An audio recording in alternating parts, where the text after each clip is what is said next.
Good morning and thanks for joining us on the Friday edition of TVC Breakfast. And what an interesting, bustling week it's been. And here we are on Friday. It's good to have you join us indeed. I am Kemi Fola Adeyemo, Sam Omashe and Michael Koche. I don't know why Omashe always kinds of sticks. I almost gave you that surname. No, it's a family, so you can you can distribute the names for now. It's fine. A family. I'll latch on to that one. Good morning. Good to see you both. Good to see welcome. you. Really welcome. Nice. Well, so much on the front burner. The last yet to be heard from the main opposition, the PDP. Now we hear about moves by Governor Nyesom Wike to sue the PDP as well as Sokoto State Governor Aminu Tambuwal and the presidential candidate Atiku Abubakar. That's an interesting development. Very. You know that Wike has been, how will I say, setting up the stage for some kind of onslaught on the PDP establishment. People were saying that there were moves for reconciliation between Wike and Atiku, and there was Wike's silence, and then there was Wike's, there was an Atiku, what they call it, interview, then a Wike response, and a Wike barrage, which is still going on of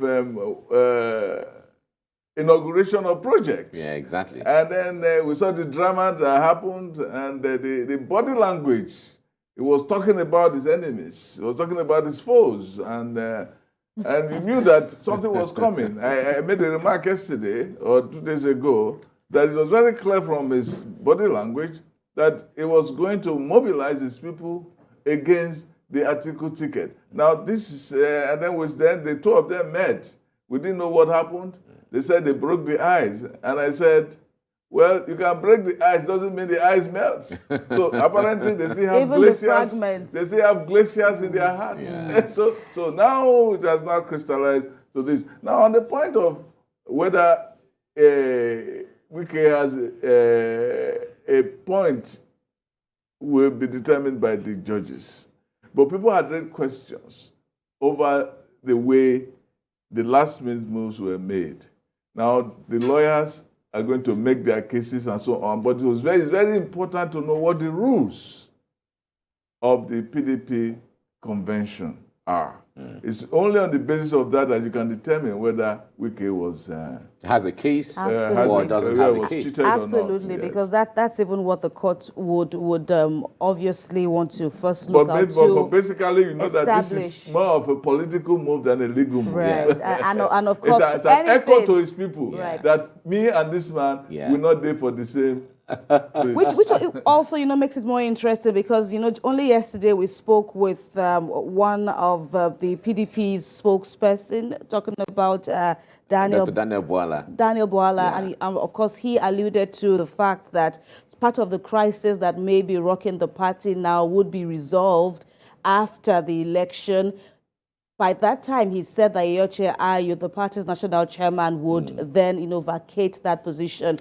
That is the ideal agreement that they had. Right, but even if that is even going to be, if we can go to the bank with that, why then would, Wike still be at the stance he's having? Even Bode George, the former national chairman, has also spoken that Mr. Iyorchia Ayu must go. Recall I said some time ago that in politics, there's a lot of ego. That ego is what determines the clout you have. And that clout is what paints the value that you're bringing on the table. That is what is playing out here. It's politics. The point there is, it could be right that they may resolve before the election. It's possible. Right. But the burden of resolution of this case rests on the PDP presidential candidate. It is his baggage to carry to ensure that he stoops low to the level where, let us sit down on the floor and discuss it. Because if we have to remain on our high horses, this is capable. Because, like Sam has always said, Wike is a strong phenomenon. He's the party leader in the South-South. And the South-South is the strong base or stronghold of the PDP right now. And he knows his value. He knows the value he's bringing on the table. And you recall that when all the candidates that we have now were going to APC, going to other parties, Wike stood, he funded the party, he was the backbone and pillar behind the party. So the point there is, as it is right now, if they make a mistake of waiting and keeping things this way until they get to the polls, I'm telling you, at the polls, it might just be an APC LP affair. Right, okay. And PDP might come a third or even a fourth, depending on what, because this is capable of distracting the whole process. All right, all right. So we move on now. You said something rather apt. It is Atiku Abubakar's baggage to carry, and you could also add that it's his baggage to manage. He's presently the leader. He's not the chairman of the party. He is the leader. He's the leader of the party as it is. Right. And he's not showing great leadership by bringing everybody on board. And you cannot ignore a person like Wike, whether you like it or not. People used to call Wike, and they used to call him, they used to call PDP Wike Inc., which means that it was actually a financial backbone for the party. Interesting. And, you can see that in all of this, there's also a sense of revanchism, like a sense of revenge. You know, himself and Tambuwa. I felt like, you know, he did much for Tambuwa, and Tambuwa did not pay him back well. So this is part of that script that you go, this man helped him, but Tambuwa was looking at it in a more, how will I call it, political sense, in a more clinical sense. Like this is not about friendship. We'll see how it all plays out. Political reality. Right. From the judicial front, where human rights lawyer and the senior advocate of Nigeria, Femi Falana, is threatening to sue prison officials for allegedly torturing Inibe Effiong. Mr. Effiong, also a lawyer and an activist, is serving a 1-month prison sentence for contempt of court after asking the Chief Judge of Akwa Ibom State, Ekaite Obot, to recuse herself from a case he's handling. Now, Mr. Falana says the Chief Judge has refused to provide Mr. Effiong with the certified true copies of the judgment, thereby delaying his appeal process. He added that his colleague was forcefully transferred from the Ikorekpene prison to the Uyo Correctional Center, where Inibe Effiong was forced to sit on the bare floor while his head was shaved together with his beard. Mr. Falana says the brutal torture meted out on Effiong by the prison officials in Akwa Ibom State constitutes a violent violation of his fundamental rights to dignity guaranteed by Section 34 of the Nigerian Constitution, as well as Article 5 of the African Charter on Human and People's Rights. Now, the fight against corruption appears to be gaining the desired results as the federal government says it has recovered more than 3.2 billion naira of stolen monies from various jurisdictions globally between March 2021 and May this year. And this position is according to the Minister of Justice and the Attorney General of the Federation, Abubakar Malami. The senior advocate of Nigeria disclosed this at the 46th session of the State House briefing organized by the Presidential Communications Team in the Presidential Villa. TV Studio State House correspondent Femi Akode has more. The Attorney General of the Federation and Minister of Justice reels out the achievements of his ministry within the last 18 months. From prosecution to conviction to recovery of looted funds and the overall justice dispensation system. The Attorney General of the Federation says the federal government has secured 1,000 convictions on terrorism, even as the military continues to bombard armed bandits and other criminal elements ravaging parts of the country. There has also been 312 other convictions for various criminal cases recorded within 18 months. In collaboration with the international community in the dispensation of justice, Abubakar Malami says his ministry has successfully executed 350 mutual legal assistance requests and over 50 extradition requests. One of these extradition requests was from the United States for the suspended Deputy Commissioner of Police, Abba Kyari, implicated in a multi-million-dollar money laundering fraud. There are people that were alleged to have committed crimes in other jurisdictions and perhaps maybe run into Nigeria. and arising from the mutual legal assistance support arrangement entered into between Nigeria and other countries, we have a responsibility on demand to look at the demand, take judicial processes and steps to ensure at the end of the day, those fugitives are made to answer to the justice of what they have done. He says the looted funds recovered by President Muhammadu Buhari's administration are properly accounted for. And so far, the ministry has recovered more than 6 million euros from various jurisdictions between March 2021 and May this year. Among the major recoveries made by the Office of the Attorney General was the $322 million recovered from Switzerland, which money was indeed deployed by the government of President Muhammadu Buhari in reduction of poverty. And that was what was used arising from the international understanding, international consensus in the trader money, earn power, school feeding program, and associated social investment programs, and that had indeed translated to a massive reduction of poverty. The minister explains the controversy surrounding the planned deductions of the $418 million Paris Club refund from the Federation accounts and the face-off with the Nigeria Governors Forum over the matter. The governors, collectively and individually, presented a request to the federal government for refund. And among the components of the claim presented for the consideration of the federal government was a component relating to the payment of these consultants that are now constituting the subject of contention. So the implication of that is that the governors in their own right recognized the consultant, recognized their claim, and presented such claim to the federal government. The Attorney General insists his ministry has significantly contributed this quarter to the running of government and fulfilling the promises of delivering good governance based on the rule of law and sound democratic values in accordance with best practices. Femi Akonde, TVC News, Abuja.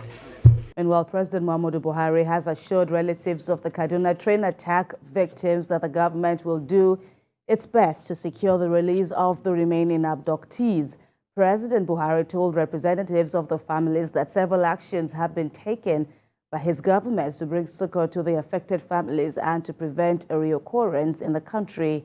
He also explained his reason for discarding the use of lethal military force in extracting the remaining abductees.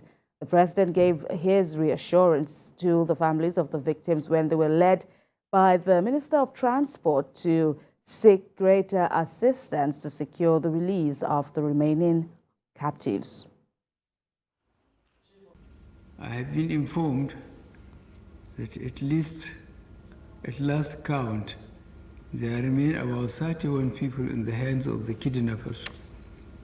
And our determination is to work towards returning these 31 people to their families. It is understandable that emotions typically run high. We have received several suggestions about the employment of lethal military force in extracting those still being held in captivity. My primary concern is to get everyone released safe and unhurt. Notwithstanding, I have since directed the service chiefs and their colleagues in the intelligence arms of our law enforcement agencies that seeing an end to this inhumane action is their topmost priority.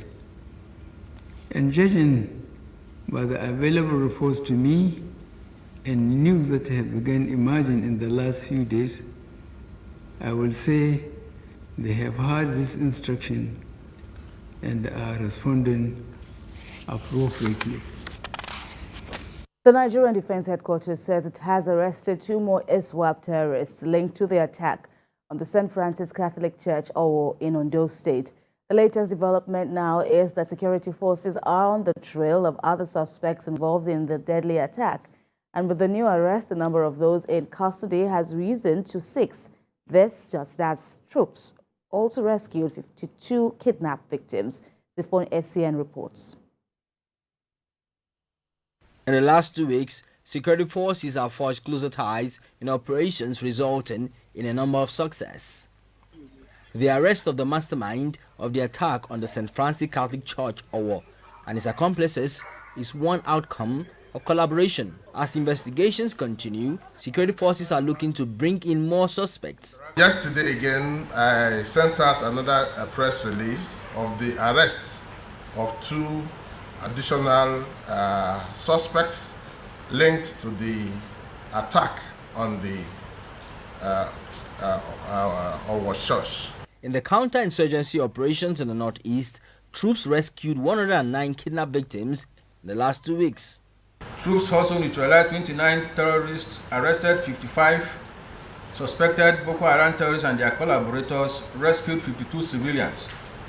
Also, 128 rounds of ammunition, 5 bicycles, 12 AK-47 rifles, 4 motorcycles, and several mobile phones were recovered from them.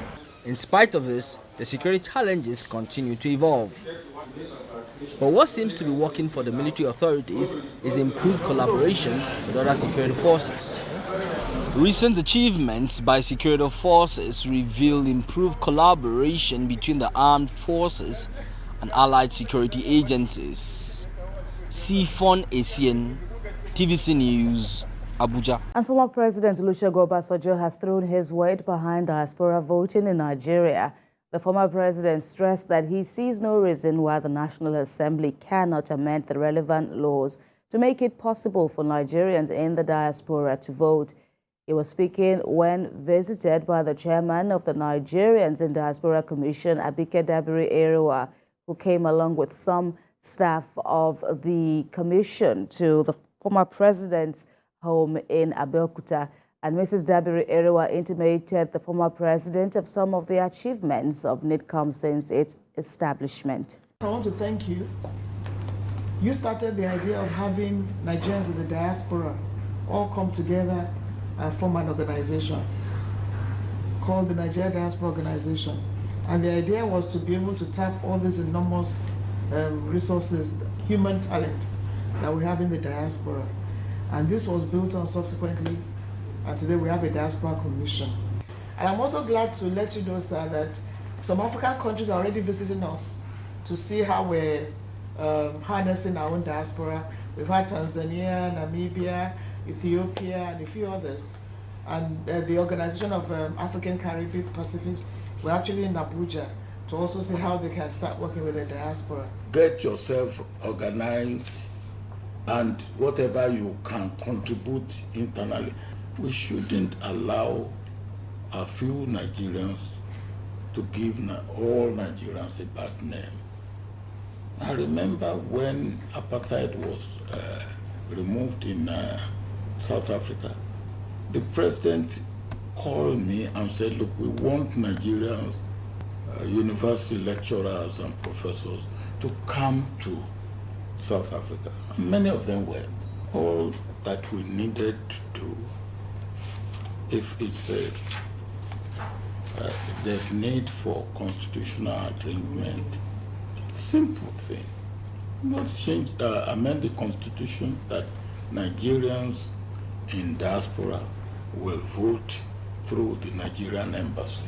And it's time to check out the headlines on Nigerian newspapers this morning. We have a host of them here. We start off with blueprints. Now it says, days after President Buhari gave a full freedom order, troops give terrorists bloody nose, killed 76 in 2 weeks. It catalogues some of the exploits of our military officials in the northeast and across Nigeria. That's on blueprints. We head now to the Daily Trust. We won't use force to rescue abducted train victims. This is according to President Muhammadu Buhari when he was addressing relatives of kidnapped victims in Abuja on Thursday.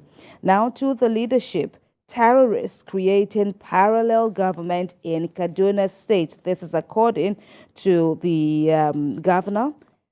Nasiru El-Rufai are also said to be addressing President Buhari. Let's check out Daily Sun now.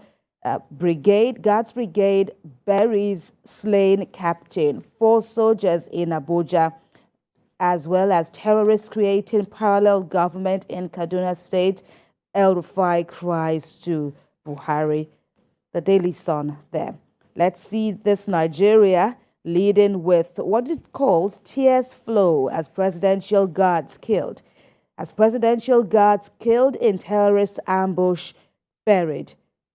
Tears flow as presidential guards killed in terrorist ambush buried. We head to Nigerian Tribune now. The biggest story there is on the $418 million Paris Club refund. AGF Abubakar Malami says governors cannot complain over deductions. We rely on Buhari's directive to halt payment of refund to consultants. That's according to the Nigerian Governors Forum. Finally, with me is This Day. Still on first the terrorism slant, Buhari, why we didn't use maximum force to free Kaduna train attack victims, and of course the latest on the Paris Club refund issue. Malami saying that the governor's complaint is baseless.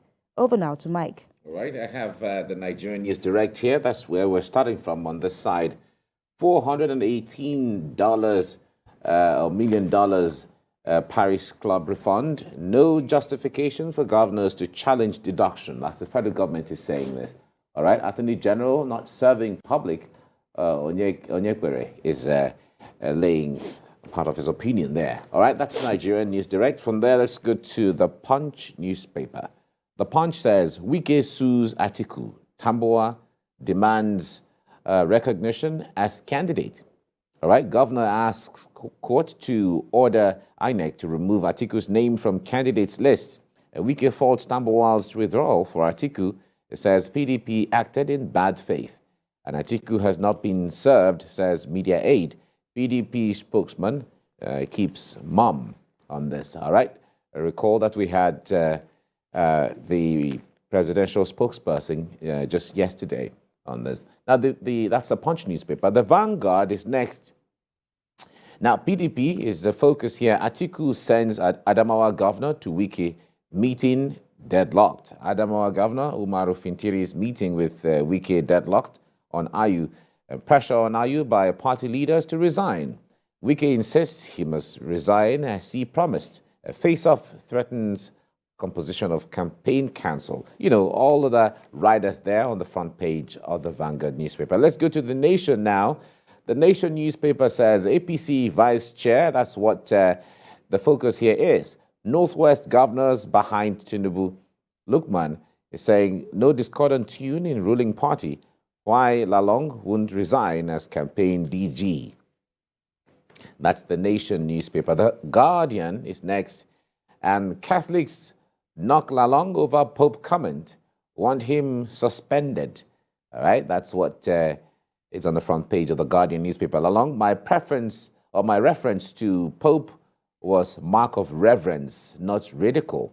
All right, APC Northern Christians insist on VP slot, submit protest letter to Buhari.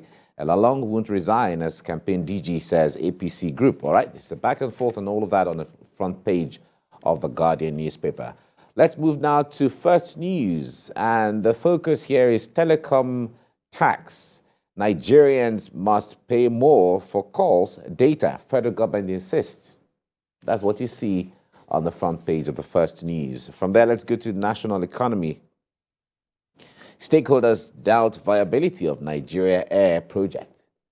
Stakeholders doubt viability of Nigeria Air project, okay? Recall the Minister of Aviation had announced that the Nigeria Air project was going to kick off. From there, let's go to Business Day, which is the last one on my table right now. Nigeria's gas flares, lowest since 2012, as use increases, right? Nigeria's gas flares, lowest since 2012, as use increases, all right? That's what you see on the front page of the Business Day. Kemi. So many papers there, and of course we've seen the big stories there. One of them is the address by the president to some relatives of the remaining 31 abductees, talking about the Kaduna train attack victims, and the president stated reasons why he had to jettison the go-ahead to use lethal weapons or lethal military force. This, he says, was avoided or was done to avoid potential casualties, from the move to rescue the remaining hostages. But of course, it doesn't. It still underscores the tension that relatives, kith and kin would be going through at this time to ensure that their loved ones are back with them. Now, the point there is this challenge of Nigerians who are kidnapped being still in custody, especially with this case. It's a very troubling situation for Nigerians, not just the family, not just the immediate family, but one can imagine what they go through. And for government, a lot of people feel that if the government wants to do what they want to do, they have the capacity and they have the intelligence to do that. So it is the will that people are saying, government, let us see this will in bringing these people home, and also apprehending or neutralizing, as the word is used in some quarters, those who are behind it. So that's what I have to say of that. Especially as people have said that the president needs to do more, and then he has gone on to assure them that they are doing all they can. Efforts are intensifying to rescue the captives. The president addressed the people yesterday. It was good that they met and they talked, but I expected more empathy, more show of physical emotion from the president. Some chemistry. Yes. It was just aloof and away from the people. It was more of a formality rather than an act of condolence, rather than a human moment. His statement that they don't want to cause collateral damage by killing innocent people is part of our reactive policy towards terrorism. Let us go to the root so that these things don't appear. We don't want a situation where we have to say sorry. We want a situation where we have to congratulate the government for killing those people, for killing the terrorists, for flushing them out. Look at what is going on in Kaduna. The Ansaru group, which is a breakaway from Boko Haram, have now infested Kaduna State. That the governor is now saying that they are now creating a parallel government. They have always created parallel governments everywhere. I mean, where Aleru had to be given a turban, he had a parallel government. They have parallel governments in Zamfara. They have parallel governments in Katsina, where the governor had to first of all beg them that I want to give you shops and give you arms, and they said no. What we have is more profitable than what you are giving us. So the government, those people were able to take control. You wanted to ban markets, it didn't work. You stopped Okadas from working, it didn't work. You stopped networks, GSM and all of that from working, it didn't work. Right. These people have control because you have not gone to their roots to take them out.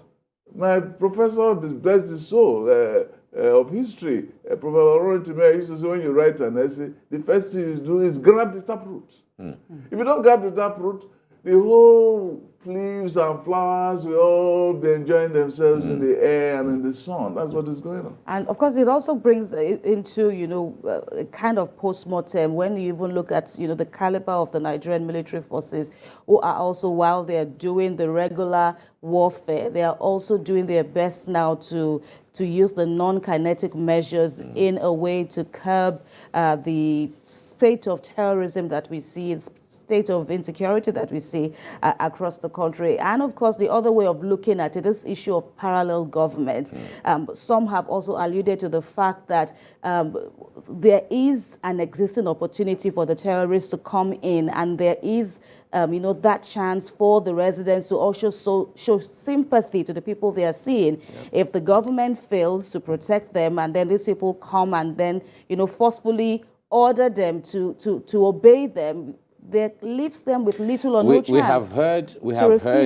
have heard of ungoverned spaces, and it is usually where there is ungoverned spaces that a lot of these issues of parallel government, so to say, thrive. Because when these terrorists come to a certain village or a certain enclave or community and say, well, we have been watching, your harvest is almost due. If you want to go to harvest and harvest your crop, you have to pay this to us, pay taxes, and then they levy all of those things, pay households sometimes, pay male children sometimes, pay number of family other times, depending on whatever the thing is. We've heard of these stories in Borno State in Even the days to travel. where... Yeah, right. exactly. In the days where Boko Haram was held sway there. We had this, like Sam said, in Zamfara. We had it in part of Niger State as the case. We've seen all of these things.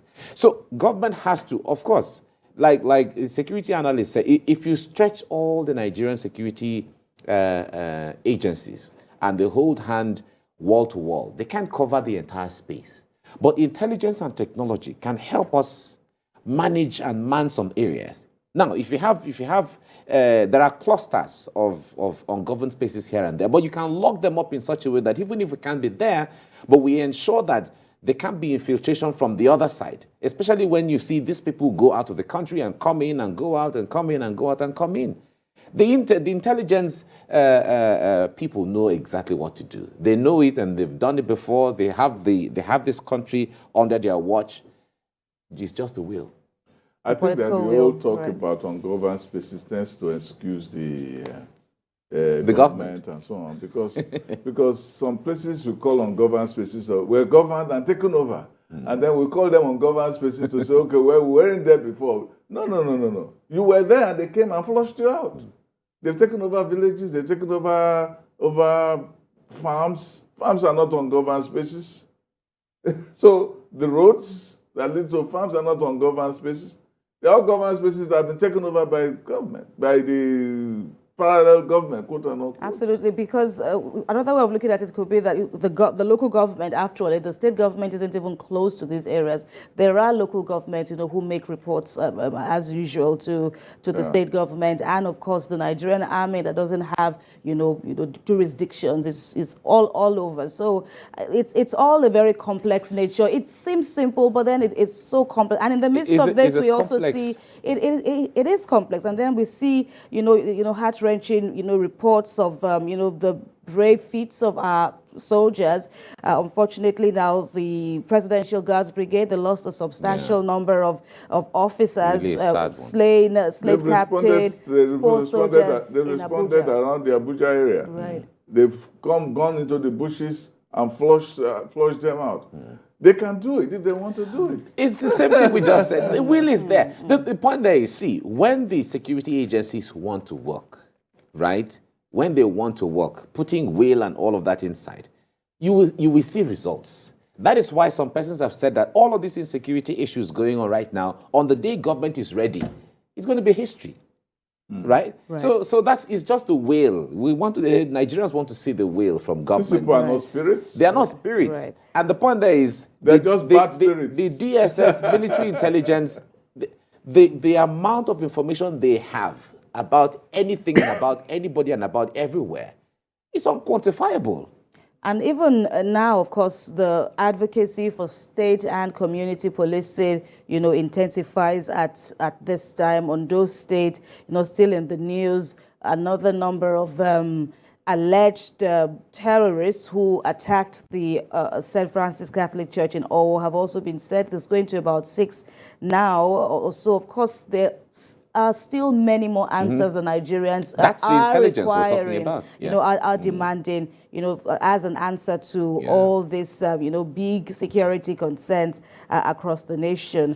For me, I think we need to commend the Nigerian security agents, from the DSS to the military to, and all of that. When it comes to being professional, they have always been professional. It is just the political this and that, from the politicians that tend to make their work or rubbish the work they do. Otherwise, when it comes to being professional, those guys are good. And we have to commend the Southwest institutionalization of the Amotekun.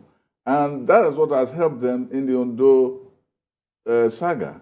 And the Amotekun were the first to arrest, and we have not been able to reconcile the arrest of Amotekun with the fact that the defense forces are saying they did. But it is because they have their eyes on the ball. It is because they have a kind of omniscient temperament to terrorism in the Southwest that the army itself is able to show some kind of prowess and even beat its chest over some of its performances in the Southwest. And it is rooted in the fact that there is vigilance, there is method, and there is conscientiousness in pursuing this insecurity bugbear in the Southwest, that this is going on. So the Amotekun thing is a great example. The Bubeagu in the east has not succeeded as much. Right. The ones in the north have not succeeded as much. I think it's the cohesion now.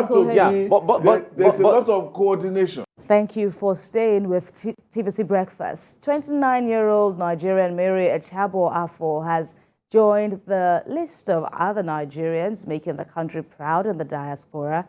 She graduated with first class in computer application and computer science at her first and second degrees, respectively, from two different universities. Mary Afo is an indigene of Boki local government area in Cross River State. She had a first degree in computer application from the Kakatiya University in Telangana in India, and then proceeded to Sharda University in Noida, Uttar Pradesh in India, where she obtained a master's degree in computer science. And Mary joins us now via Zoom from India. Hello, Mary, and congratulations on your feats. Thank you very much.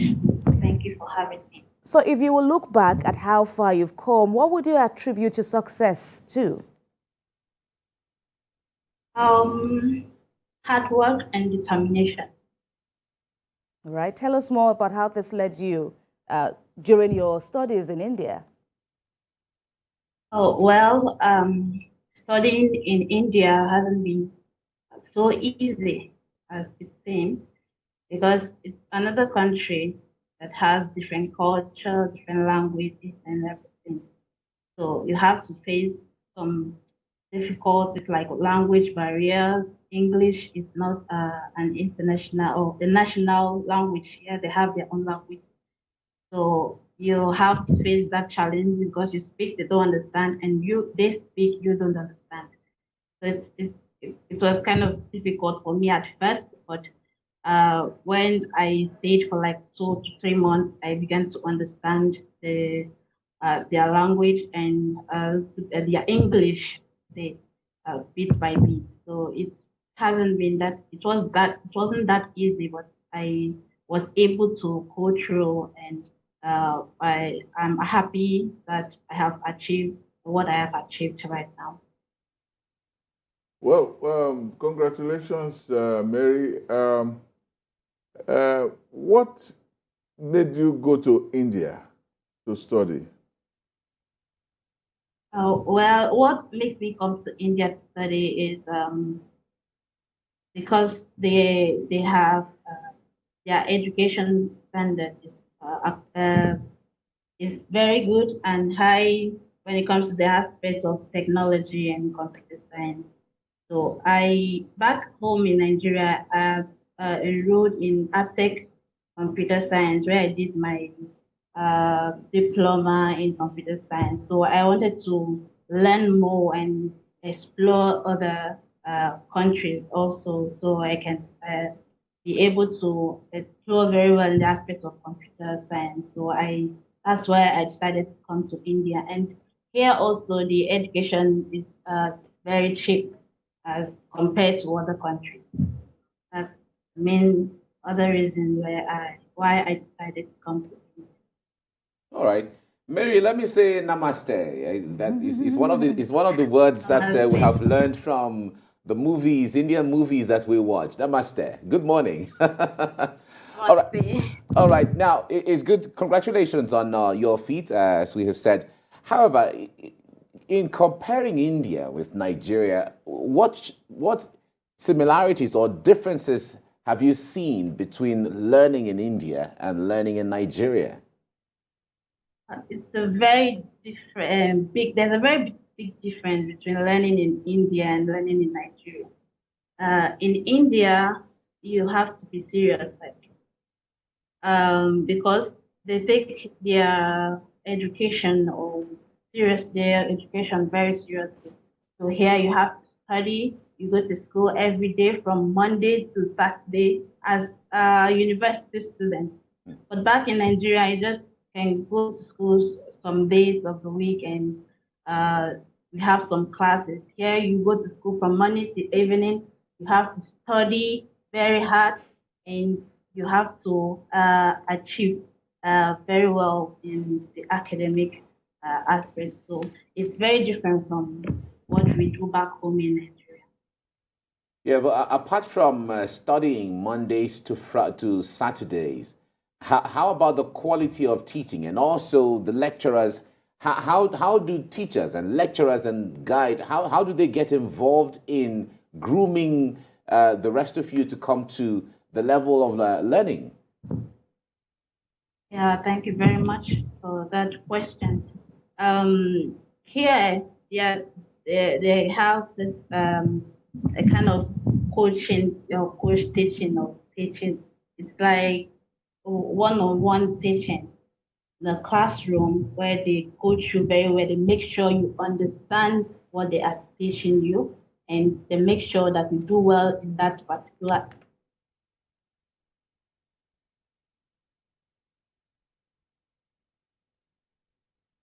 It appears we've lost connection with Mary. We will try to get her back to tell us more about how far she's gone, how far she's come in India. Recall that we told you earlier how she bagged a first-class degree in her, first degree, and then she went on to emerge to bag a first-class degree in her second degree. Of course, from the little we've heard from her, she obviously has a thing for computer science. I was about to ask how far she would be going and how that would, benefit Nigeria, what her plans are for Nigeria. And of course, we are mindful of the fact here in Nigeria that undergraduates have been at home since February the 14th, also due to a lingering strike with unresolved issues between university lecturers and affiliate unions. Of course, slugging it out with the federal government. The war is still on, but students are hopeful that they get back to resume classes soon. And of course, not minding the fact that a lot of time has been lost. It's not the first time ASU has been on strike. And so a 29-year-old Nigerian, Mary Chabo Afo, has been bringing us, wonderful and interesting insights about her stay in India. All right, we see you are back. It's good to have you back. I was just asking, I wanted to ask that obviously you have a thing for computer science. So how far do you intend to go? What's next for you and where does Nigeria come in? Thank you very much for that question. In the computer science aspect, for now, what basically my specialty now is web development. So since I've finished my master's, I want to come back home first and serve as a youth corps. And after that, I'll be able to get a job and make a huge contribution in Nigeria. Well, you've talked about the problem of language in India. I remember visiting India in the past, and I know that they speak English there and so on. I had problems sometimes with their cuisine. There was curry and everything and so on. Would you tell us, other than the language barrier, some of the problems that you have encountered and how you dealt with them? Did you have any problem with racism or any of such challenges? Thank you very much for that question. At first, when I came to India, I heard so many rumors that Indians are racist, they don't like blacks and all that. But when I started getting to know them, I know that it's the language difficulty or language barrier that making people misconcept this issue because they don't know how to speak English, and when they see you, they either shy away or they won't want to come close to you because they don't know how to speak to you. But when you get to know them, and there are few that know how to, or many know how to speak English, so they are very friendly when they know how to speak English, so they come close to you. So that case of racism, I did not face that here, and they are very friendly and very accommodating. All right, Mary, this is a very critical time and a very timely time as well. Timely time, I just used that. I don't know what it means in English, but then, but you see, Nigeria is meant to launch 5G this year, and with that technology, it's going to change the whole society, the way technology and all of that runs in the country. And you are a specialized computer scientist. How do you intend to take advantage of what you have studied, what you have learned, with the fact that Nigeria is about to change with the introduction of the 5G into technology, Web3, blockchain technology, and things like that? Oh, thank you very much for that. Like I've said already, I specialize in the field of computer science very much. So I specialize in the field of web development. And with this 5G technology, it's going to be very much helpful and in this aspect of web development, because you build some web applications and websites that you have to encompass this 5G technology into. So I believe that it's going to do a lot of help Nigeria and the world as well. All right. So what did you miss most about Nigeria while you went on to study in India? I missed my parents, my family. I missed the food, Nigerian food. I missed it so much. I've been here for like 5 years, and it's been so difficult coping with the kind of food they have here in India. So I've missed Nigerian food, the music, and the vibe of Nigeria. I've really missed a lot about Nigeria. And all right, go on. Yeah, what do you think will be your contribution to Nigerian society, especially from your own field when you come here? Do you have a vision of what you want to do when you come here? For now, what I plan to do first is just to go for service, and then after my service, that's when I'll bring out other plans I have for Nigeria to contribute to Nigeria. What area of digital technology will you say your bias is? Sorry. Hello, what area of technology is your bias, is your focus? Web development. All right. Okay. It's good to know you miss all the pankuko and all the afang and edikaikon, all of that. But however, let's come back to your vision generally. At times like this, one would expect that your vision would have been outlined, just like you said, and Nigerians can't wait to see it. However, what plans do you have regarding your PhD? Because at times like this, after you know, your first degree, second degree. One would say maybe running your PhD will be the next level. Is that what is that part of the plan you have? Yeah, it's also part of the plan I have, but not at the moment.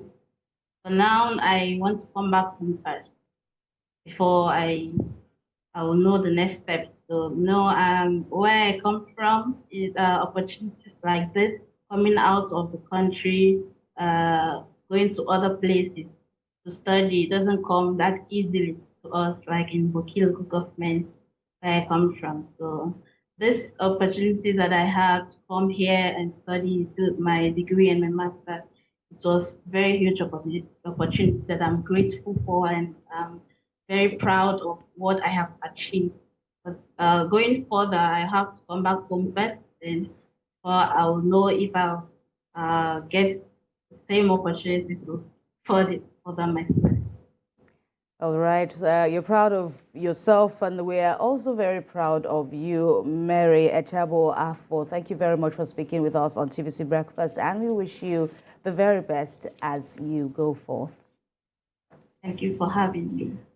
All right, Mary there doing us proud indeed. And of course, one of the key takeaways from the feedback, from her end has to do with the investment, the technological investment in education in India. And only yesterday and even long before now, we've been talking about, the challenges with Nigeria's education system. There are so many areas that are begging for attention. Funding is there. Investment is also there, technology, infrastructure, and the list goes on and on. Everyone seems to be affected. The students, the lecturers, the management of the universities, and so on. A lot to learn from the system. This is just an evidence to show that what is standing in the way is just the politics of things. Because an average Nigerian, in fact, we've had back-to-back good new breakthroughs of Nigerians doing so many wonderful things across the world. Sometime earlier this year, there was, I think, an institution in Canada that had all Nigerian graduates of law, or at least more than half of those who graduated were Nigerians. In the US, the records are there. Nigerians are the most educated or most schooled Africans in the US. Or immigrants in the US. Absolutely, and even when they get there, they don't just make up a substantial chunk of people there, but they also go on. They also go on to do so well. Go to Ukraine and Russia. Nigerians have broken records in medicine, broken records in all sorts of science courses. So if you go to South Africa, it's the same thing. So yeah, we are breaking records everywhere, but we are a broken record in Nigeria. Because we keep talking about the same. Why did you come into that? No, wasn't it you? You were the one that said something about time. Breaking records. It was you. You spoke about you brought some lingo now about time. Timely time, or how did you put it the other time? Sam is the one with English. We are still planning a trip to his library. You understand? Another takeaway from Mary's interview there was how cheap education is, and of course it makes one wonder. Okay, having advanced education, having the best of education, and even better, having it at little cost. That is also interesting. That's because that's a function of investment and a function of value. One of the philosophers said that one of the great attributes of a leader is that he is a valuer. You know the value of people, you know the value of money, you know the value of resources, you know the value of time, you know the value of incidents and episodes and all of that. So when you lead societies like that, they know also the value of education. It's not only the value of education, you know the value of money that you can put to education. You know the value of the children who you want to educate. Lincoln said the greatness of the country does not consist in the number of people, but the quality of its citizens. And when there is no quality of citizens, there is nothing. You see, that's why In the US, they don't, and in Britain and so on, they have the best, educational systems in the world. UK, they keep turning out the best universities, US and UK especially, And it is not because the government spends so much money, but they do. But there is a corporate and societal buying into education. That is what those people are enjoying. You can be poor and you can go to Harvard. Exactly. You can be poor, you cannot be poor and go to any of the private universities in Nigeria. It is not possible. It's not possible. It's not possible. Against, Even those owned by churches. Exactly. And where the people pay tithes, they pay tithes, but they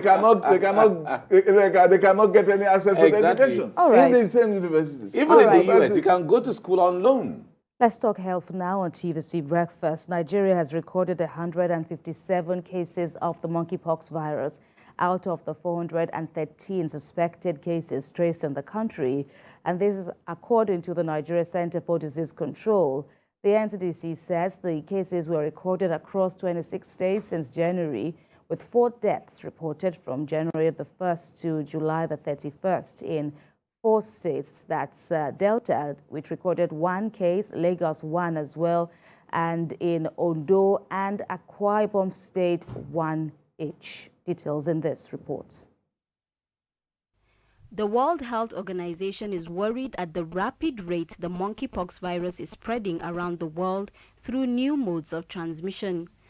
This global outbreak has now been listed as a public health emergency of international concern. But in the same breath, the WHO's assessment is that the risk of monkeypox is moderate globally and in all regions except within the European region where the risk is high. In Abuja, we go out on the streets to get the level of awareness that residents have on monkeypox. We find Peter, who says he has come in close contact with someone living with the disease. I've heard about it and I've seen someone with it. They just with some big pimples, bigger than pimples like this, but inside look watering somehow. So like chicken pox, but it's not chicken pox. This one is very strong also. Monkeypox is now becoming a pandemic too, because it has been discovered about 70 countries in the world. I don't really know much about it, but I know that it's a disease that is spreading so fast, but I don't know. But government should just try and do something about it. With about 7.9 billion people still living through the effects of COVID-19, the world is still not quite ready to be battling another global public health emergency of international concern. But with the rapid rate of transmission of the monkeypox, it is still uncertain if Nigeria's health centers, like others around the world, can cope with another huge outbreak such as this. In some hospitals, like the National Hospital, a high level of suspicion is placed on any patient who comes into the emergency unit with symptoms similar to that of monkeypox. From the accident and emergency, once a patient is flagged or suspected, the patient is moved to the isolation ward, where we have trained infection control nurses who give the highest possible form of care. Dr. Nnebogu also highlights steps to take to also prevent monkeypox. Preventing it will be, in the first place, avoiding contact with those animals, avoiding contact with bushmates, and if you must eat or if you must come in contact with them, make sure it's thoroughly cooked and properly prepared. The World Health Organization also reveals that there is a clear risk of further international spread, but the risk of interference with international traffic remains low at the moment. Kemi Balogun, TVC News, Abuja. Joining us now via Zoom from Kano to discuss this is public health consultant, Dr. Usman Bashir. Good morning, Dr. Bashir, and welcome to TVC Breakfast. Let's start off first with what you make of this outbreak of monkeypox in Nigeria. How much of concern should we be having to this disease?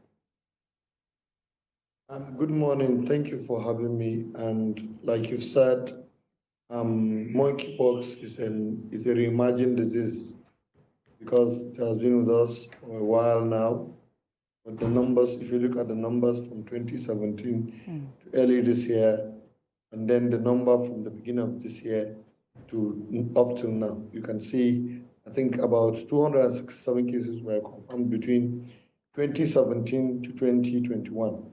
But now, from January to date, we have almost 157 cases with mortality of about 4 people, as you mentioned, and that is a case of mortality of about 2.5%, which is what is usually seen between 3 to 6% mortality. So case fatality. This is something we should be worried about because the mode of transmission, we know it's droplet, contact from person to person, or eating of infected animal, or contact with an infected animal, or human to human contact, even though we know human to human contact is usually a very close contact, and even the respiratory droplets also has to be close and without the use of a usual face mask. And then also, even though it's mother to child transmission, and also we are still battling to know whether it's being sexually transmitted due to exposure to, we know it's usually passed in mucous membrane, especially if the mucous membrane is broken. So it's something we should be worried about, something we need to take action. And WHO and other, like Nigeria NCDC, have brought out the guidelines, and we need to reinvigorate our social mobilization and passing the adequate information to avoid panic, so that the public will know the right thing to do, and also when they have suspected case, they should report. All right, Dr. Bashir, we have heard of chicken pox, smallpox. In relative terms or in comparative terms, it seems the monkeypox is the later one that comes on board when it comes to the knowledge of it. But how different from chickenpox and or smallpox is the monkeypox? Yes, they are from the same family, and they have, the only thing is the different clinical feature, the way they manifest, and then their modes of transmission. As you can see, in this case, is respiratory infection, and then even the symptoms. You can see it starts with fever, then the fever proceeds with headache, body pains. 2 or 3 days later, the pustule starts, the rashes start showing in the face, and then the difference is that it affects lymph nodes. In this case, the swelling usually comes around what we call lymph nodes. That is the part of the body that fights infections, or some parts of the body that helps in producing the antibodies for the body to fight infection. And remarkably, we are seeing even that there's a drug that is working, tecovirimat, and then also smallpox vaccine. So this is like a reimagined disease. And we can say this because maybe, smallpox has been eradicated, and then we now have low-level immune status because people are no longer being vaccinated with smallpox vaccine. And then with this, what we call the herd immunity has waned down. So, and then with our human activity, meaning that we now clear bush, we disrupt the environment, and we are encroaching on those habitat of those animals that are harboring this disease. And this disease which can now jump, that's what we call zoonosis.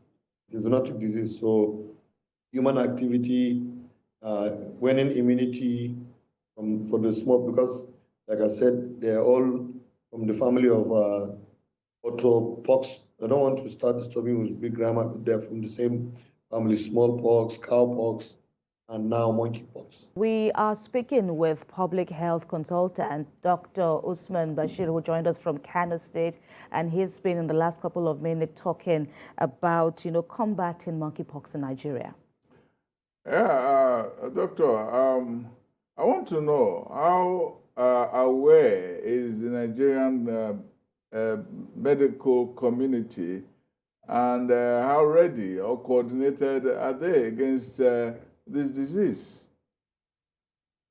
Thank you for asking this question. Like I said,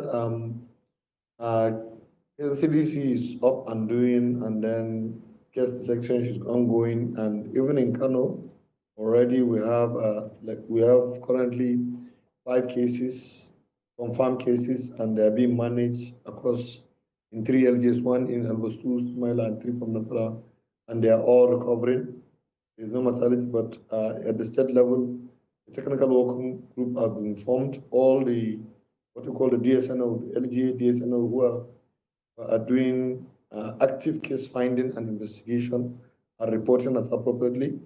So, and then risk communication, that's what we call risk communication and moderation is being done to inform the public on how to contact the disease, what to do, and to avoid panic. That is, which is very important in prevention. That is public health education. And also the healthcare providers too are being informed on how to do what we call IPC, infection prevention and control, whereby they protect themselves from having the disease, and also they protect, because we know healthcare workers are high risk group because coming into contact with so many patients, and then there's need for us to know that it will halt the spread of the disease among healthcare workers and the general population. So this is very key in prevention. That is why even this program we're doing, it's a way of an enlightenment to the public. And ways of prevention of disease, we avoid contacts with animals that could have the virus, including animals that are sick or have been found to be dead in areas where this disease occurs. So now we need to be very careful with bushmeat. In areas that bushmeat is eaten, we need to be very careful. And then even if it's going to be eaten, any bushmeat should be thoroughly cooked, not half cooked or half done. So it needs to be thoroughly cooked, but anywhere you find dead animals, please do not eat. Don't think because you've seen a dead animal on the road or it's a bushmeat. So please might be harboring that disease. And then we should also avoid contact with materials such as bedding that has been in contact with sick animal or human. And then we should practice good hand hygiene. That means we should wash our hands whenever we interact with either infected animals or any other human or an infected person. And then we should avoid contact with animals that have the virus, including, like I said, and then we should avoid contact that has been, and also we should isolate infected humans or animals from other animals or from other humans. And then quarantine is very essential. And then, like I said, regular hand washing and caring for the sick patient. And also we should use our face masks, especially for the patient that has the disease and also the general public in suspected areas. And then, like I said, mostly now the treatment is the use of a drug called tecovirimat, which is not readily available now. Right. And it's not widely available and a bit expensive. So, but smallpox vaccine too has shown some remarkable results. So, but the main treatment is treating underlying infections, nutritional support, psychological and social support for the patients. And that's all. All right. Dr. Usman Bashir, public health consultant, joining us from Kano State. We thank you very much for your contributions on TVC Breakfast. Thank you for having me. Thanks for staying with us on TVC Breakfast. We head now to another crucial discussion. Now, prices of food items are skyrocketing daily, leaving the average Nigerian struggling to meet up in the face of rising inflation. Now, every trip to the market for the average Nigerian rings in the level of price increase for foodstuff and other commodities. With prices soaring beyond the reach of the common man, many laments that household income and salaries are yet to reflect the changes to meet up with feeding costs. Now, some months ago, a pinta of gari went for about 800 naira, but now it's been sold for between 1,000 to 1,200 naira, and that's depending on the market you visit here in Lagos. A pinta of rice also is now sold for between 2,800 to 3,000, while a bag of foreign rice goes for more than 30,000 naira. And the same goes for other cities across the country. Nigeria's inflation rose in June to its highest level in more than 5 years, fueled by rising prices of food and the high cost of diesel. The rise in the food index was caused by an increase in prices of bread and cereals, as well as food products, potatoes, yam, and other tubers, just as meat, fish, oil, and fat, and wine were also not left out in these rising prices. Let's talk now with the CEO Finance with Mukhtar Mohammed. He joins us via Zoom to discuss this. Good to see you again, Mukhtar Mohammed. Good morning. Thank you. Good morning. Right, so we were just talking a moment ago about new yam and now available, but then it has to do with how much you can spend to get this a very popular and tasty commodity. Of course, the same goes for other, essential food items in the market. What do you make of speculations as to hope in sight for cheaper food prices? If we talk about hope in sight for cheaper food prices, I wonder where that hope is coming from. I still think we're grappling with a lot of things. We have inflation, like you said, and inflation are driven by three different variables. Cost of production, which in terms of food item will be that of transportation from base to the marketplace. You talk about also macroeconomy, inflation, which has to do with macroeconomic policies, both the physical and the monetary policies. And also then you talk about economic induced inflation, which has to do with demand and supply. All these are playing out at this time. And so it's difficult for you to see that there's any hope in sight. And not to forget that the insecurity also is affecting farmers from moving their product from their base to the market because of fear of bandits or kidnappers or terrorists. So it is not something that will go back any soon. Even when we had those stability, it's always a challenge for us to maintain price stability. So I think anybody that's having that hope as it stands now, especially in the area of food security, should think twice. All right, Mukhtar, the point beyond or beside the price rising, the volatility is so high that you can't predict the difference between last week and this week. You can see it and feel it in the prices of food. Even within 24 hours, the prices of things could change. What is responsible for this volatility where you were in the market 2 days ago to buy beans or buy gari, and then you go just 2 days after, and then the price is not the same? That has to do with demand and supply. Most Nigerians also are becoming very scared, so they know that these goods will go up the following day or the following week. So everybody's rushing to the market to see how much can he keep at home before the price goes up. So that's what we say. That's about demand and supply that is bringing those things, because it's not that they bring in new product the following day, but I think demand and supply is basically what is happening there. And then also you mustn't forget the fear of insecurity, because people are not sure that the farmers are going to be able to bring those products the following day to the market. So everybody is taking precautious level against that. Basically, that's the cause. Please, I don't know whether you heard or you read about the Minister of Agriculture intervene on the issue of banditry and the cost of food items. He said that the issue of banditry and cost of food item that issue has been taken care of because they provided securities for the farmers on their routes to their farms and back and so on. What would you respond to that kind of claim? I think it's not true. I mean, I don't think it's true. The government has to give us fact. Are you sending a military personnel all through the country? You know that, again, there's a farmer herdsmen crisis that has been happening in places like Benue State, which is the food basket of the nation. If you remember, the governor of Benue State just some weeks ago trying to say that he's going to buy AK-47 for his people. So if the government is really doing what they ought to do, why would the government be thinking like they're setting up a private security firm for the state and saying that it's going to provide arms for them? Zamfara State is totally inaccessible at the moment. You and I know that Katsina State also. And then when you talk about where we get greens, tomatoes, other perishable variables, they come from that place. So I don't think what the government is saying is true. Maybe they are doing that in Borno State, where that started. Remember the farmers that were killed some time ago, and the government came out to say that those farmers did not inform them that they were going to farm. If they've informed them, they would have provided security for them.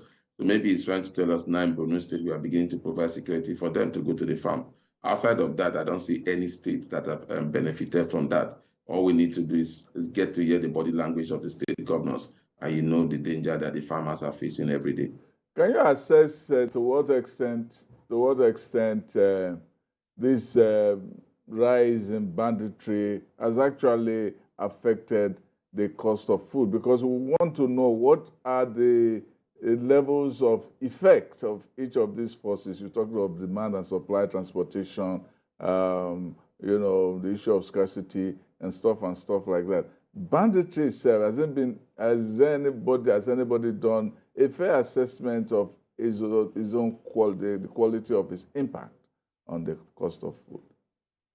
When you talk about quality of its impact, you just need to go to the rural area and see that a lot of them that were even getting their living by farming have also withdrawn from that, and I mean they are not farming again. So that brings them the level of poverty in the rural areas getting high. If you look at the report from the Nigerian Bureau of Statistics, you realize that inflation is even getting high in the rural area, and it's also in the area of food, and that has never been things like that don't normally happen, especially in the rural area.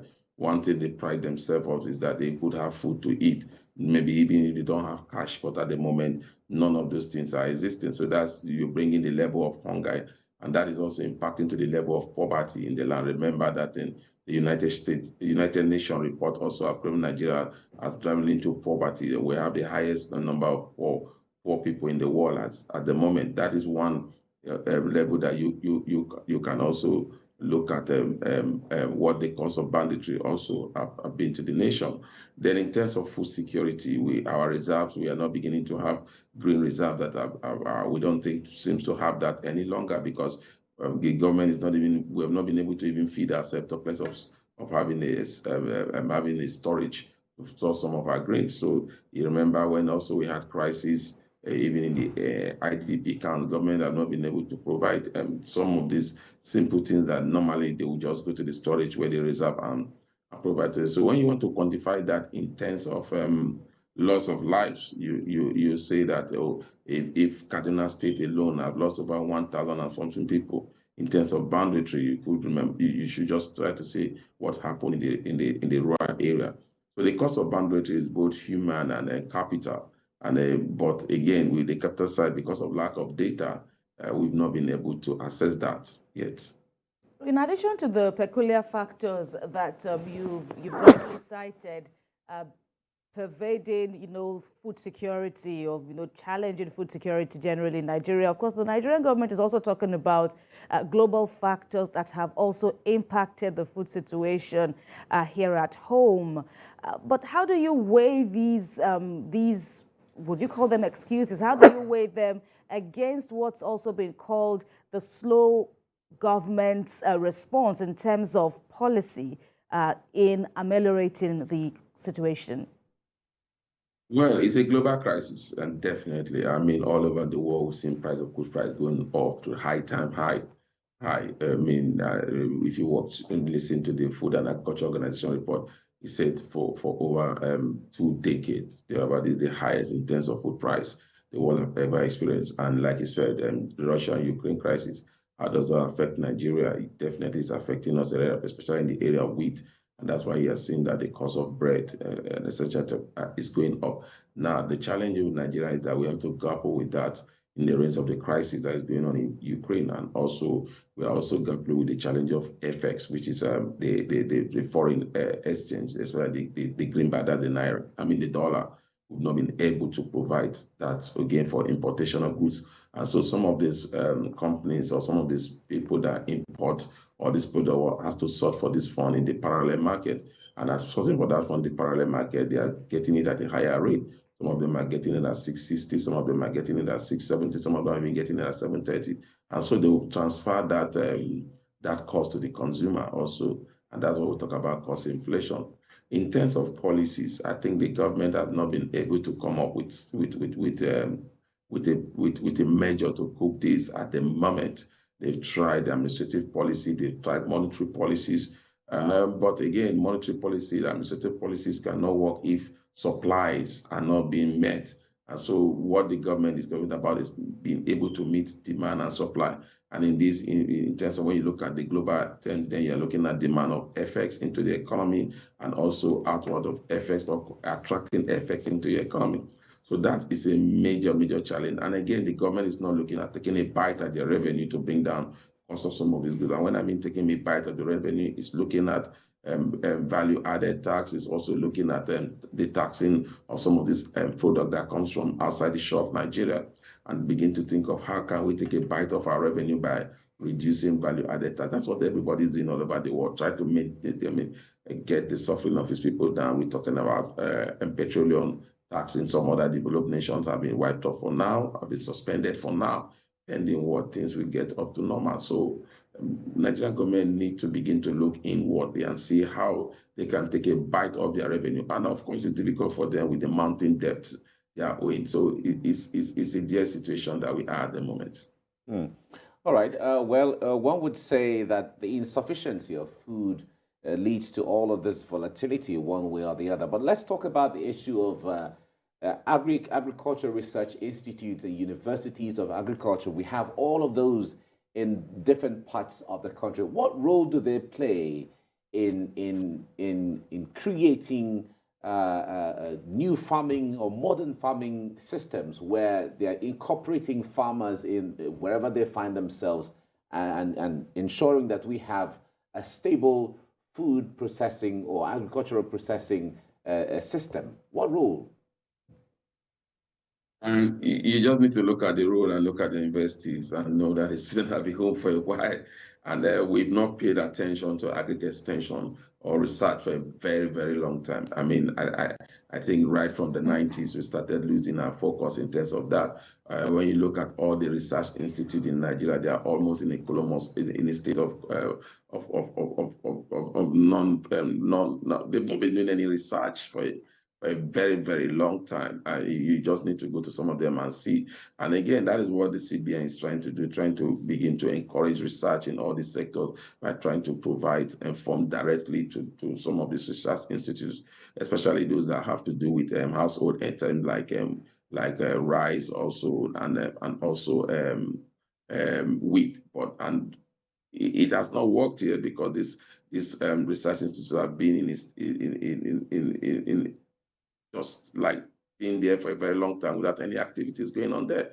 So I think that is the area of research. And that is why, if you ask the academic staff union, if you stay also, they will say those are the main reason why they are still on strike, because the government is not able to meet them, especially in the area of research grant, for them to do more research and then see how we can develop economically. They will tell you about the agricultural side, they will tell you about other sides. I think we have not paid so much attention to research. But again, you must realize what I normally say is he that is not more hungry, he that is being fed, that will begin to think of research. The government is thinking to meet the necessary needs of Nigerians, and they've not been able to meet that. And so they are not even getting putting fund into research. And again, since this administration came to power, there's been a lot of drawback in the area of research because of lack of funds. CEO Finance with Mukhtar Mohammed, thank you very much for your contributions on TVC Breakfast.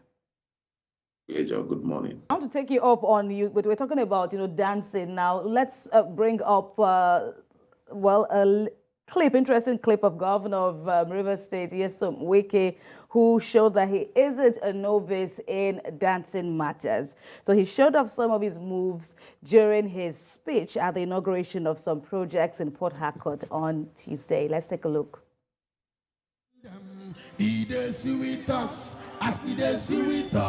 He go dey pain them.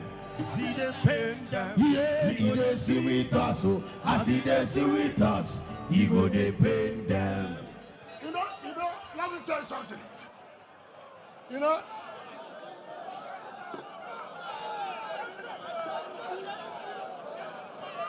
Listen. You know, as I'm watching me on television now, it is pain them. Maybe so. And it is sweet. When they see me appear like this, it is pain them. And I promise them, I'm here to bury them. As he depend them, he dey sweet us. As he dey us, he dey pay. Oh yeah, say as he depend them, he dey sweet us. As he dey sweet us, he go dey pay. Yeah. As he depend them, he dey sweet us. As we get there, yeah, he go bury them. So, as a Rivers man, be proud you have a son. Be proud you have a governor who will defend you any day, anytime. Here, the federal government came with their might. Did they succeed? Did they succeed? Now these scavengers go succeed. Okay. Thank you, Jerry. So, Your Excellency, we're happy with what we are doing for our people and what we'll continue to do. I said we'll continue to commission and flag up projects till May. Governor Nyesom Wike there showing us some of his dance moves. Now, of course, while he was dancing, he was also sending pointed messages saying that as his people or some of his people may be pained by what he's doing in Rivers State. Of course, he and his people in Rivers State are obviously delighted at the successes they have made. And it appears there will be some more drama today. No, but what I think is beyond. It's a good spectacle, entertainment spectacle, if you put it that way. And Governor Wike knows it. That in fact, after all of that, you saw that almost all the papers the next day were all what was happening in River State and all of that. But I think beyond the dance moves and so on, he has lined up projects to be commissioned on daily basis for a period of time, which is a good thing. And the Rivers people are the ultimate people to benefit from this. Well, I think that the clip here does not really cover some of the most interesting highlights of this very clip. I mean, there was that time when there was the point where he put his two hands on his head, you know, and then the other time when he was ringing the bell and so on, and dancing and so on. We don't have that here, but those were very, very catchy moments, and even shorter clip, you know, than this.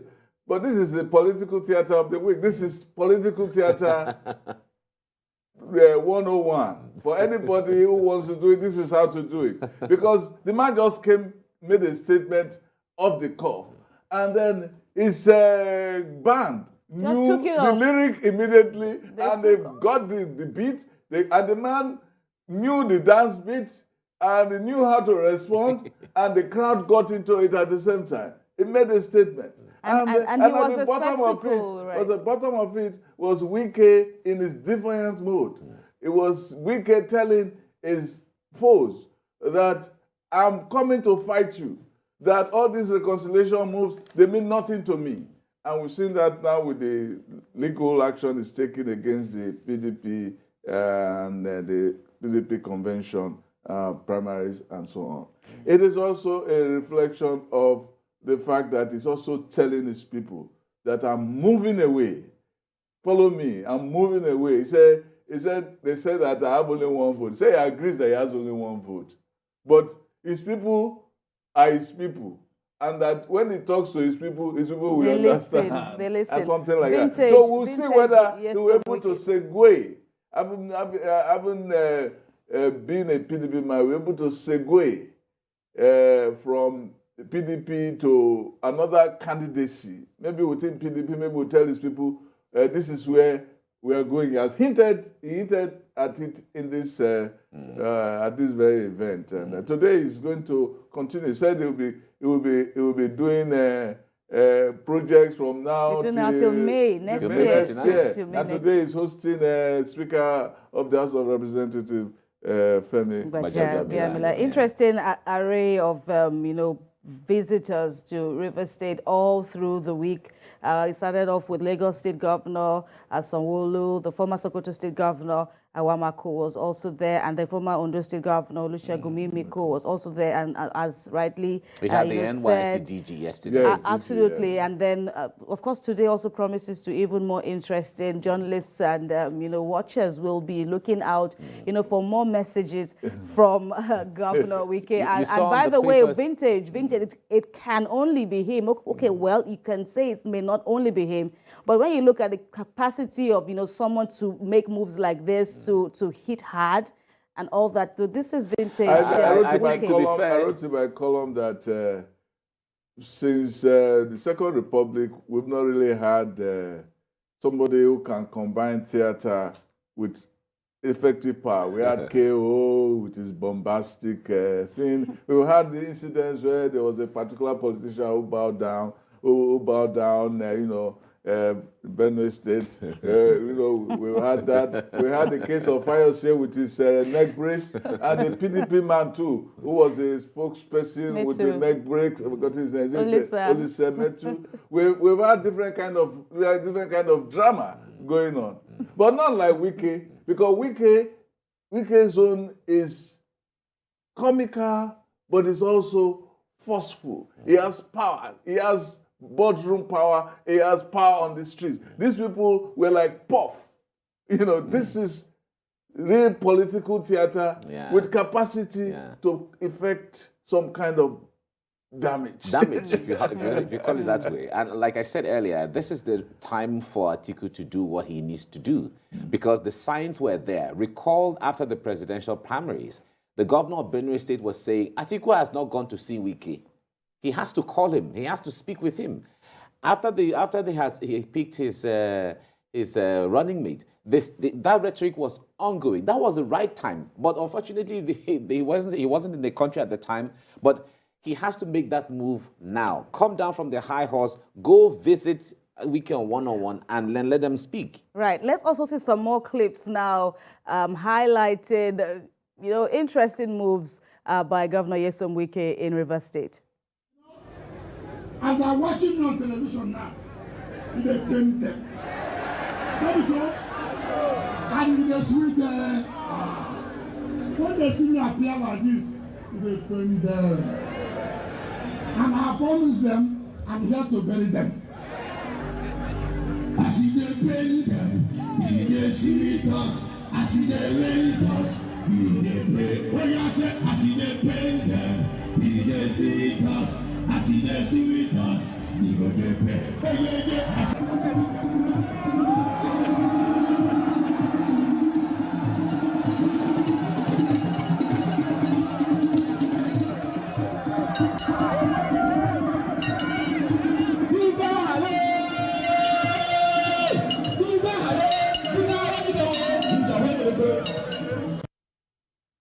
That is the drama. And of course, his aides, the security detail, they're having to, walk up, having to intensify their pace to keep up with Governor Wike. It's also instructive that before he even came out with all his, I call them outbursts now against the happenings in his party, his men, his supporters had been speaking following, the emergence of Governor Okowa as the running mate to Mr. Atiku Abubakar. Of course, this also, played out until the man himself now returns to the country. And since his return, he hasn't been quiet. Well, he hasn't been. And he has a lot of things in his arsenal, which if anybody underrates Wike at this time, then the person does so at his own peril, especially for the PDP. The issue there is going into the next election, like they say in politics, you don't underrate anybody. You don't underrate anyone, because that one vote matters. That one vote can speak to another vote and can speak to another vote. And that speaks to what Sam was saying earlier on, when they go, well, I have one vote, but then when I speak, my people hear and they listen to me. So, yes. Yeah, the political theory, there are some people in political theory who have said, people like Calhoun, people like the Disraeli, the former Prime Minister of Britain, who says that votes are not supposed to be counted, they're supposed to be weighed. There are some votes are heavier than other people. That one person's vote can be worth 1 million votes. In other words, Wike is saying that I have one vote, but my vote will be a magnet of many, many, many votes. That's what he's saying here. So he's saying it's within the tradition of democracy that one vote. We say we'll talk about one man, one vote, but it can be one man, 1 million votes. That is why we talk of endorsements in politics. That one person is important in a particular area because when you get his support, you get a huge load. Like we are seeing in Benue with this man, Reverend Father Alia, who is supposed to be like a thunderstorm of candidacy in Benue State, which we will come and address sometime on this program and so on. That one man can become a big horse of a movement force. of some sort. Yes, a movement. Yes, as he is, you know, when you look at the standing of Father Ali, yes, and I agree that we should have a day to talk more about this, and of course, looking at still the phenomenon of Nyesom Wike. Well, even that has also been analyzed by his party men in Rivers State. I mean, during the week, also, Senator Lee Meba also came out to say that perhaps the personality of Governor Wike might just be overrated and that he should watch it. He should watch it because he says it shouldn't be all about him as he seems to also human politics portray. Big men are important in politics. No, remember what Ralph Waldo Emerson said. He said there's properly no history but the biographies of great men. So big men are important in politics. So we come from, as humans, a tradition of monarchy. No matter how democratic we come from, we also have big men in families. We have big men in societies, and the big men are role models. Role models are important in society. There's a reason, because we have a certain fascination with the deity in our spirits, in our souls. Human nature always wants to look forward to somebody, to a god, to some kind of strong force. And human beings tend to encapsulate this kind of tendencies in human beings. So don't underrate the force of single individuals, because individuals really change history more than even forces. This is actually an issue that is actually being argued over intellectual circles. Is it persons or forces? But they say men ride on forces, but they say men also trigger forces. Absolutely, absolutely. You know, interesting. Anyhow, you look at it. The other day we also say that so a member of the party was saying she's not a newsmaker as we make him, but you know, increasingly the man even said himself that he knows that people are watching him on the television. Interesting week it's been, Mike. Well, it's really been a great time for Wike. Like Sam said, just as we believe there are so many deities that the African tradition have always had, these are all semblances and representation or symbolism of the fact that there are forces, like a God somewhere. No, of course, we know we have the Almighty God. Religiously, we believe so. But in our African cultures, we believe there are gods here and there. The God there could be different from this God. And since we can't see that God, they are embodied in human beings. So when you see a human being, the human beings are representation, and they carry those kind of forces here and there. So that's how even the Bible says, it says, I have said, ye are gods. Ye are gods, exactly. And all of you are children of the Most High.